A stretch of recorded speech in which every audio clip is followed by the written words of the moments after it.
Over the last 3 years, we've made lidded boxes, bowls, lidded hollow forms, more bowls, but never a lidded bowl. Let's change that. Hit it! That's what I'm talking about. Wait! Okay, now, from the beginning.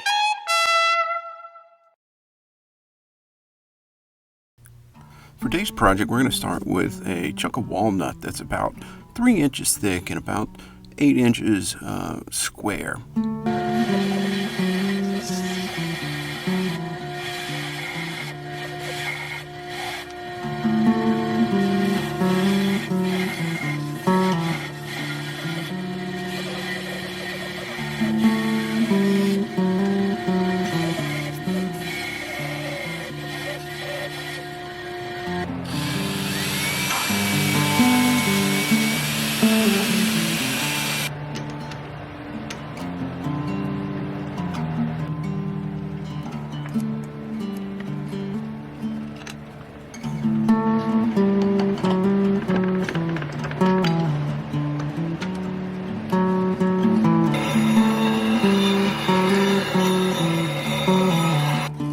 Now that we got our gouge sharpened up, we're just going to take it and make this bowl round so that we can ramp up the speed. We're using a 1/2 inch bowl gouge and about 800 RPM just to get it round and get it running true.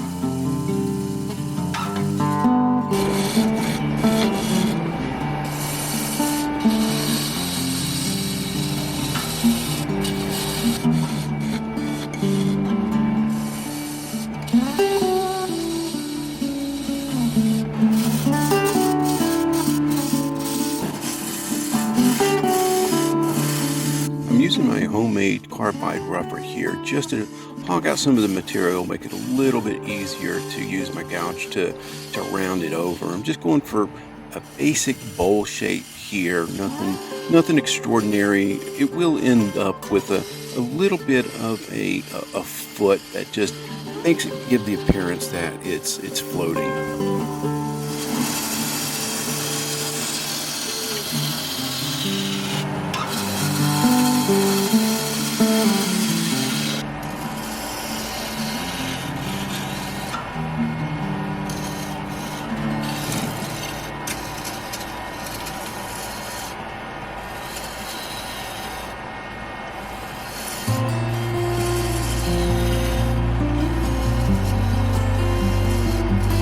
I like using my second chuck to put it on the tailstock so that I can use it to make the bowl run a little bit truer when I turn it around. I like using a Forstner bit here to hog out the center of the bowl. You know, that center doesn't turn very fast, so it makes it a little more challenging to turn away. I'm marking here where the edge of the bowl is going to be, and then I'll start, hollowing it out. Sometimes I go from the end of the bowl in, sometimes I go from the center out. This time I'm just going from the end to the center using various cuts. Sometimes I'll use a pull cut, sometimes I'll use a push cut. It just really depends on what makes it a little bit easier. No rhyme or reason.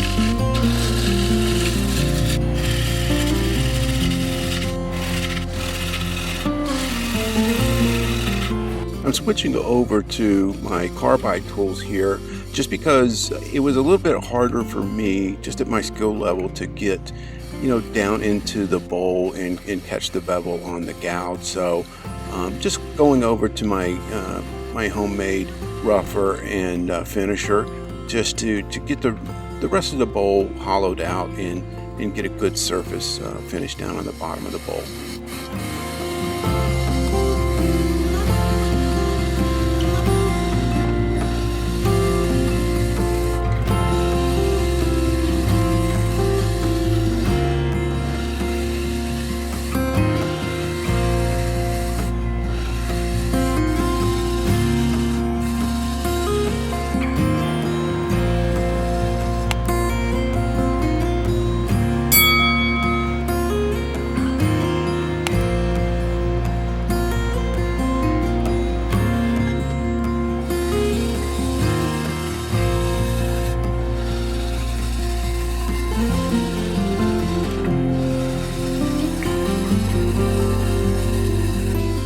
I'm going to do my normal finishing process, which you'll see a little bit later on, but I'm not going to show it here. There's so much sanding and finishing to the bowl that I won't bore you with that, but this is just me sanding from 80 to 600. But off camera, I do my regular normal finish.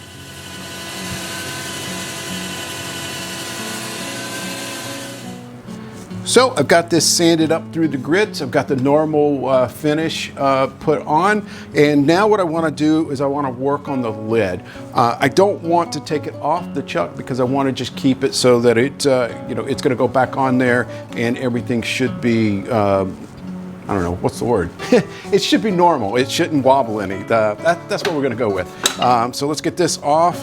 And then what we're going to do is we're going to put this other chuck on here that I've got a glue block in. Recently got a sticker in the mail from Lynn over at Lynn's Custom Made Pins. Thank you, Lynn. You should have the sticker that I sent you. Just gonna go ahead and get this put up on the wall. Then we'll get back to the project. Let's see, let's put Lynn up here with these guys. You're in Gun Company.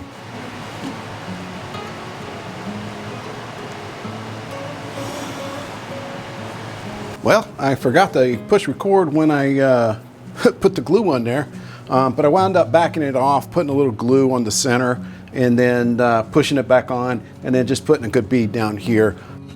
Now it's time to start working on the lid. I've got it here, as you saw before, mounted in the glue blocks, and this piece is 8 inches round and about 1 inch thick, and it's a good thing that I made it 1 inch thick because I did mess up and made the lid a little loose, and I had to go back and take some of the bottom off and start over. And it worked out in the end, and I got a really good connection on the lid, not too tight and not too loose.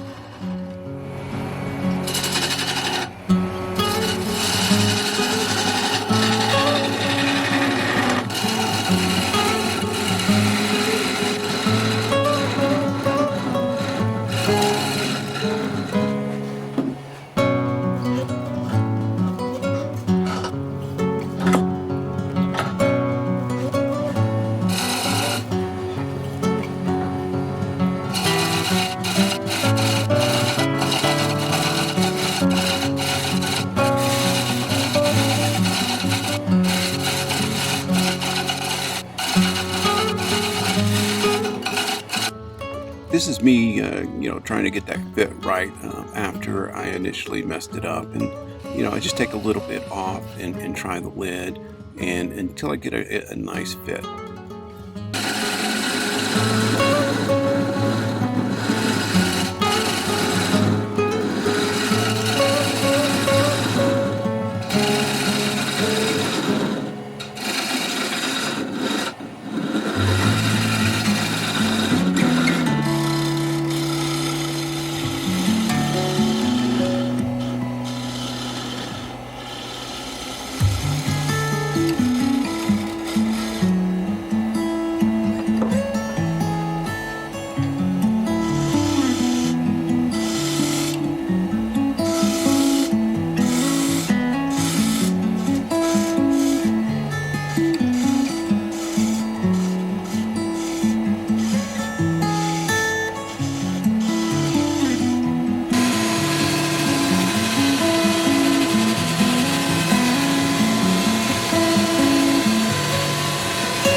This is one of my favorite ways to get the glue block off of the piece.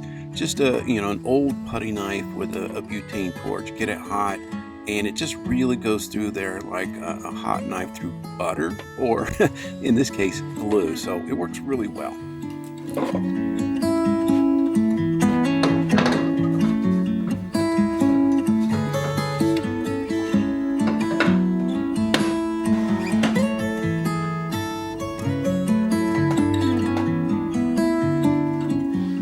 Now that I got the lid about to the size that I need and matched up to the bowl, what I want to do now is just make the two pieces match in uniform size, and then just start profiling the top edge of the bowl. I just want a gentle curve here that kind of complements the curves of the bowl.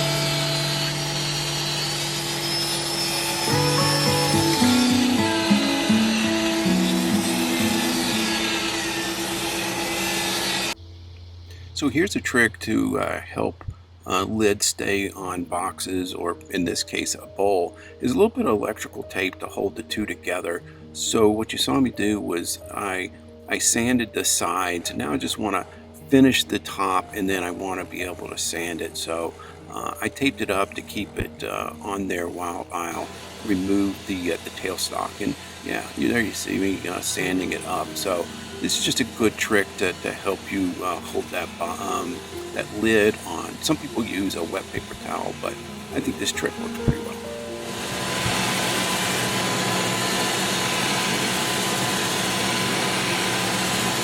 Now it's time to move on to the finial, and this is just a scrap piece off of what the bowl is made out of, just an extra piece, and I'm just going to make it round.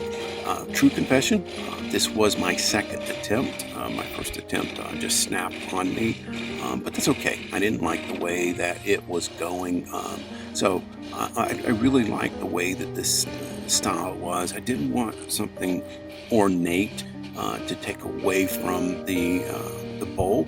I just wanted something that was nice and elegant, but yet pretty simple too.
I'm going to attach the knob / finial with a little bit of Starbond Thick CA and some activator to just get it to speed up the curing process.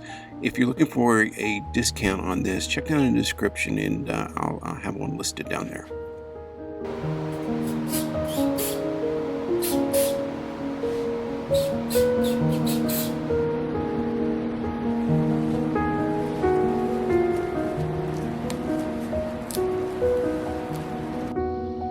Now that we've got the finial attached and the tape off, we can go ahead and do our normal finishing process, which is just cleaning it off with some denatured alcohol, a little bit of sanding sealer from Mylands, using a little bit of Scotch-Brite pad just to knock that back and denib it, and then just the Axe abrasive paste, and then finally the polish.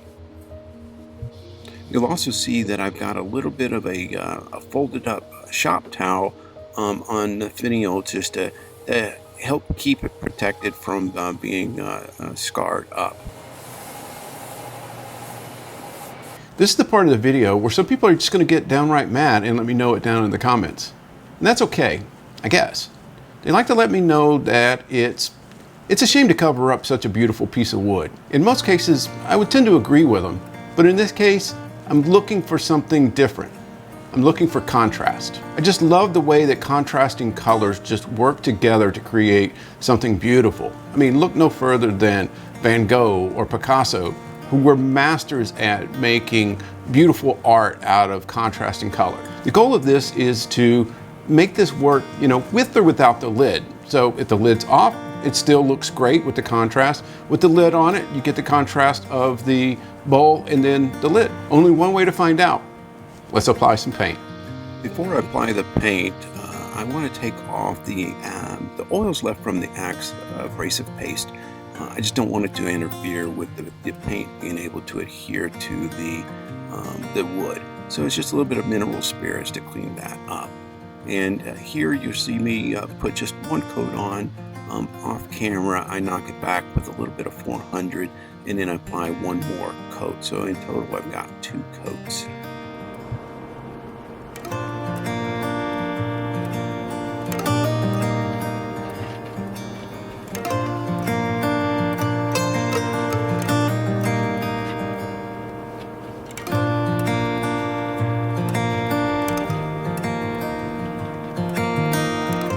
I normally just, after the paint's dry, I just leave it alone, but I don't know, I wanted to try something different this time. So what you see me here applying is a little bit of just normal paste wax, nothing special here.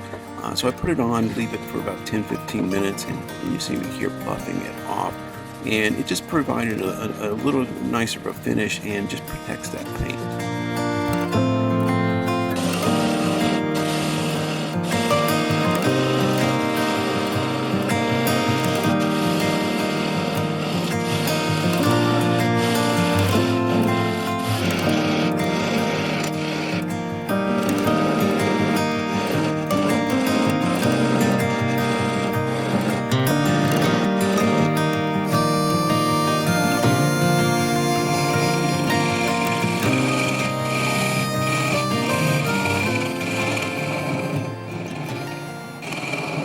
Thank you for watching today's video.